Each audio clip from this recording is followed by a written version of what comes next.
Hello students, मैं प्रवेश Sharma. Home science के अंतर्गत हमारा आज का टॉपिक है home science for class 9th and 10th।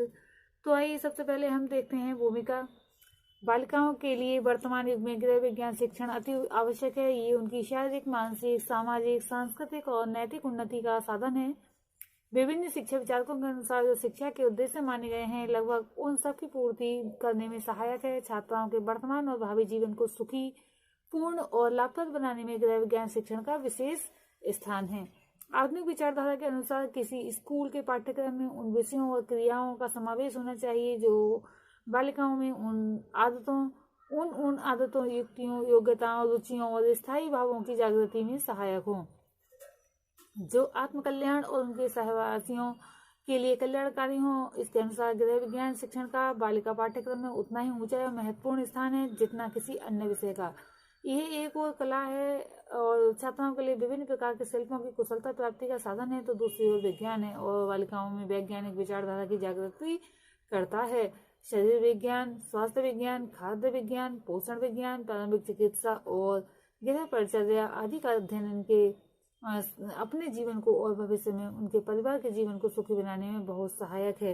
आजकल लड़कियां किसी से पीछे नहीं हैं, वह हर क्षेत्र में आगे बढ़ रही हैं। गृह विज्ञान केवल गृह विज्ञान नहीं है, ये एक तरह से विज्ञान है, क्योंकि चिकित्सा के क्षेत्र में ये महत्वपूर्ण भूमिका निभा रही हैं। शिशु पालन, बाल कल्याण, बहुत सारे विभाग ऐसे हैं जो कि विज्ञान से बिल्कुल ही जुड़े हुए हैं और छात्राएं उसमें बढ़ चढ़कर हिस्सेदारी ले रही हैं। कला के क्षेत्र में फैशन डिजाइनिंग यानी कि वस्त्रों का सिलना और नए नए तरह के, तो इससे क्या है कि छात्राएं रोजगार प्राप्ति के साधन भी जुटा लेती हैं और भविष्य को अपना उज्जवल बनाती हैं। अब हम देखेंगे कि माध्यमिक कक्षाओं की छात्राओं की क्या विशेषताएं होती हैं। इस आयु में बालिकाएं काल्पनिक जगत से वास्तविक जगत में पदार्पण करती हैं। उनकी गुड़िया के खेलों में अब रुचि नहीं रहती है, वे जीवन से संबंधित प्रत्येक वास्तविक कार्य को करना चाहती हैं। झूठ मूठ का कपड़ा धोना या सीना या खाना पकाना अब उनको अच्छा नहीं लगता है, वे अपने कपड़े स्वयं धोना चाहती हैं। गुड़िया के कपड़े तैयार करना, उनको सजाना, घर को सजाना, इस प्रकार के कार्य करना चाहती हैं। घर की सफाई करना, घर को सुव्यवस्थित करना, फूल सजाना, फूलों का निर्माण करना, मेज पर बर्तन आदि लगाने, खाना बनाते समय सहायता देने, अतिथि सत्कार में मदद करने में उनकी रचनात्मक या क्रियात्मक प्रवृत्ति संतुष्ट होती है। आपने देखा होगा कि इस उम्र में बालिकाएं जब घर में कोई भी मेहमान आता है तब अच्छी तरह से नाश्ता या चाय को बहुत सुव्यवस्थित ढंग से सामने ले जाती हैं, क्योंकि उनमें इन कार्यों में इस उम्र में जो है रुचि उत्पन्न होने लगती है। वे प्रत्येक कार्य स्वप्रयोजन करना चाहती हैं। इस आयु की छात्राओं में अच्छा या बुरा कार्य पहचानने की शक्ति जागृत हो जाती है। वे जीवन में रचनात्मक शिल्पों का महत्व समझने लगती हैं। रंग और बनावट के प्रति उनकी रुचि जागृत होने लगती है। इस आयु में छात्राओं का इतना शारीरिक विकास हो जाता है कि मांसपेशियों में इतनी शक्ति आ जाती है कि वे साधारण घरेलू कार्यों को कुछ सीमा तक आत्मविश्वास के साथ स्वतंत्रता पूर्वक अकेले कर सकती हैं और उचित रूप से सिखाए जाने पर उच्च कोटि का कार्य कर सकती हैं। नीरस ज्ञानोपार्जन की अपेक्षा क्रिया करने में उनकी विशेष रुचि होती है। क्रियात्मक शिक्षण जो है छात्राओं के अवदान को विषय की ओर सरलता पूर्वक केंद्रीभूत करता है।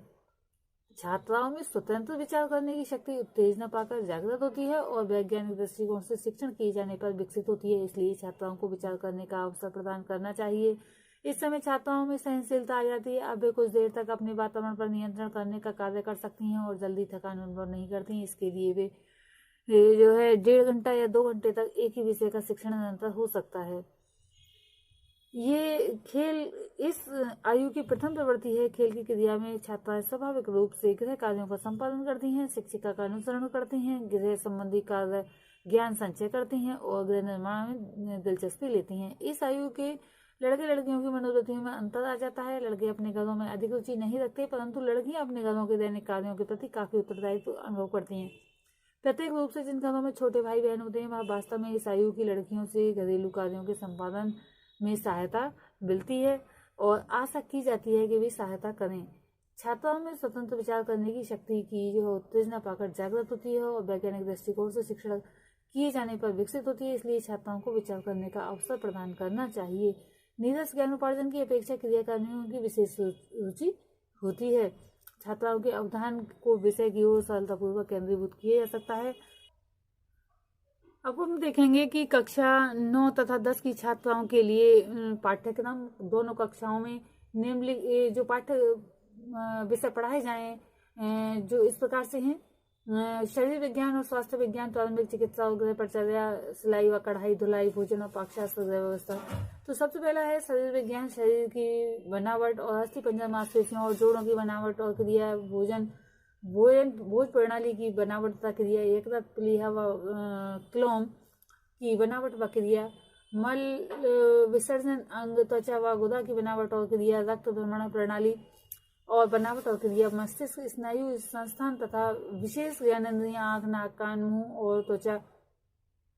इन सब के बारे में छात्राओं को जो है ज्ञान दिया जाना चाहिए और सुगमता पूर्वक और सरलता पूर्वक जो है अध्यापिका को अध्यापन कार्य करना चाहिए। नेक्स्ट है स्वास्थ्य विज्ञान, वायु संगठन, महत्व, वायु की अशुद्धियां, उनके निवारण के साधन, अशुद्ध वायु से उत्पन्न रोग, संवातन की विशेषता, आवश्यकता और विभिन्न विधियां, जल आवश्यकता, संगठन, जल प्राप्ति के साधन, कुएं, तालाब, झरने, झील, पोखर आदि और उनका तुलनात्मक महत्व, जल की अशुद्धियां और उनके निवारण की विधियां, भोजन आवश्यकता, संगठन, विभिन्न अवयव तत्व, प्रोटीन, कार्बोज, वसा, लवण, जल और विटामिन तथा इनका महत्व, इनकी न्यूनतम उससे शरीर की हानियां, यानी कि न्यूनतम जो कमी होती है उससे शरीर को हानियां, संतुलित व उपयुक्त भोजन, असंतुलित भोजन से हानियां, भोजन पकाने की विभिन्न विधियां तथा महत्व, भोज्य तत्वों की सुरक्षा के साधन, रोगी का साधारण पथ्य, ये सब जानकारी देनी चाहिए। व्यक्तिगत शरीर की सफाई, आंख, नाक, कान, मुंह, दांत, बाल आदि की सफाई और रक्षा, व्यायाम और विश्राम का महत्व और आवश्यकता, संक्रामक रोगों की उत्पत्ति, समाधान के साधन, लक्षण, बचाव के उपाय, उपचार तथा आवश्यक सावधानी, मलेरिया, मोतीजरा, क्षय, हैजा, प्लेग, इन्फ्लुएंजा, शीतला, छोटी मात्रा, खसरा, खांसी, जुकाम, डिप्थीरिया आदि संक्रमण उपकरण और उनका प्रयोग, दरिद्र बस्तियां और उनके रोग संक्रमण की आशंका, उनमें सुधार के उपाय छात्राओं को बताए जाने चाहिए। नेक्स्ट है प्रारंभिक चिकित्सा और गृह परिचर्या। प्रारंभिक चिकित्सा के सामान्य नियम, गोल और तिकोनी पट्टी बांधना, हड्डी टूटना, डूबना, जल जाना, धक्का लगना, रक्त प्रवाह होना, लू लगना, विषपान करना, इसके बारे में छात्राओं को जो है जानकारी दी जानी चाहिए। इसका महत्व, गृह परिचर्या का महत्व, परिचारिका के गुण, रोगी का कमरा, रोगी का बिस्तर लगाना, चादर बदलना, रोगी को नहलाना, स्पंज करना, नब्ज की गति देखना, तापक्रम देखना, चार्ट बनाना, रोगी का भोजन बनाना और परोसना, विभिन्न प्रकार के सेक देना, विषपान का प्रत्योपचार, सांप, बिच्छू आदि विषैले जंतुओं के काटने का प्रभाव और उपचार, अप्राकृतिक श्वास क्रिया आदि के विषय में जानकारी दी जानी चाहिए। सिलाई व कढ़ाई में जो पहले वस्त्र सीखे गए हैं, टागी और विशेष सिलाई के अभ्यास के लिए अपने जो है छोटे छोटे कपड़े या बच्चों के फ्रॉक, सिलाई, तुरपन, ये सब सिखाए जाने चाहिए।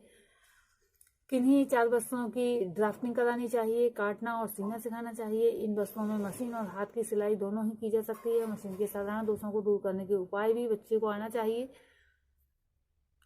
पाक शास्त्र में सुबह का नाश्ता, दोपहर का खाना, शाम की चाय, रात का खाना आदि बनाना, भोज्य वस्तुओं की सूची तैयार करना, सामग्री निश्चित करना, मूल्य का हिसाब किताब लगाना, पकाना और परोसना, भिन्न भिन्न रोगों से पीड़ित रोगियों के लिए भोजन पकाना तथा परोसना, बर्तन साफ करना, रसोई की व्यवस्था करना, ये सब प्रयोगात्मक शिक्षण के लिए हैं और ये छात्रों को बताई जानी चाहिए। घर की स्थिति, बनावट, सफाई, सजावट, वायु और प्रकाश का महत्व और प्रबंध, फल सब्जी का बगीचा, जल और कूड़ा करकट का निवारण, घरेलू हानिकारक जीव जंतु, गृहिणी के कर्तव्य, दैनिक गृहचर्या का विभाजन, आय व्यय का चिट्ठा, लकड़ी, धातु, चमड़ा आदि के सामान की सफाई और सुरक्षा के बारे में छात्राओं को बताया जाना चाहिए। पाठ्यक्रम निर्माण में क्या सावधानियां रखी जानी चाहिए, इसके विषय में हम कुछ पॉइंट्स बताते हैं डिटेल नेक्स्ट वीडियो में। छात्राओं के लिए प्रयोगात्मक शिक्षण के लिए विशेष स्थान होना चाहिए। पाठ्यक्रम में यथोचित संबंध अन्य विषयों से संबंध होना चाहिए। पाठ्यक्रम परिवर्तनशील होना चाहिए। सरल से प्रारंभ करके जटिल कार्यों की ओर बढ़ना चाहिए। कलात्मक और क्रियात्मक विषय हैं, अतः किसी कला को ग्रहण करने और कार्यों की कुशलता प्राप्त करने में यथेष्ट समय लगता है। इस बात का ध्यान रखना चाहिए। आज के लिए